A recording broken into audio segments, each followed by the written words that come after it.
this lesson I want to talk about using the second light source, and that is flash. Now with a point and shoot camera we don't often have many choices, so we just need to know a few settings and we need to know when to turn it on and when to turn it off. The most basic time to use flash is when there is no sunlight, and therefore at night we would turn on the flash in order to light up our subject. But there's one simple trick that's worth learning, and that is to use what's called the slow sync setting. The slow sync setting will be in your flash dialog, and it's worth just trying to work out how to do it. Now in this example you'll see in the first picture we're not using slow sync, and the flash effectively lights the foreground. In this case this is me taking a picture of Thomas. Now the building behind him is not lit because the flash on a small point and shoot is no way strong enough to light up that whole building behind him. In the second image what we've done is turned on the slow speed, the slow sync, and what that has done is it has exposed for the hotel behind with what little light it has.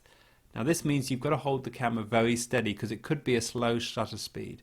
But if you do it, you'll find you're going to get a nicely balanced image with the foreground, in this case Thomas, lit nice and evenly with the background. The second situation, which I talked about in the last lesson, is when you have somebody in the foreground who is much darker than the foreground, that is, whatever's behind him. In this case we've got a young man sitting on the grass and the sky behind him is much brighter than his face.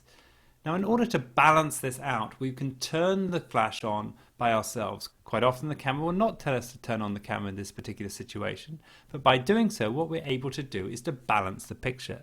That is, we're able to boost the light in the foreground, lighting this man to equal the sky in the background, and that leads to a much more pleasing image and also highlights the man in the foreground, which is really what we want to concentrate on. And finally, and this may be not a time when you would really think to use a flash, is in very bright sunlight. And that is, in very bright sunlight, the highlighted area, the area that is lit by the sun, is often so much brighter than the shadow area that the camera can't cope with the difference. Now by turning the flash on in this situation, the flash can effectively light up that shadow area while not interfering with the sunlight behind. Now you can see in this instance when a man is wearing a cap and when people wear hats, that's a great example when you really need it because their eyes often go into the shadow. You can see, well, the picture's not perfect, but it's a lot better balanced than it was without the flash. On top of this, there's a couple of things that I'd like you also to think about. Firstly, don't be afraid to experiment with flash. It's always worth trying having one picture with flash and one without. You never know which one is going to turn out better, particularly in bright sun situations. Another little hint is to try putting soft tissue paper to soften the flash if it's too strong. This is particularly useful at night when we don't want a really harsh light on our subject.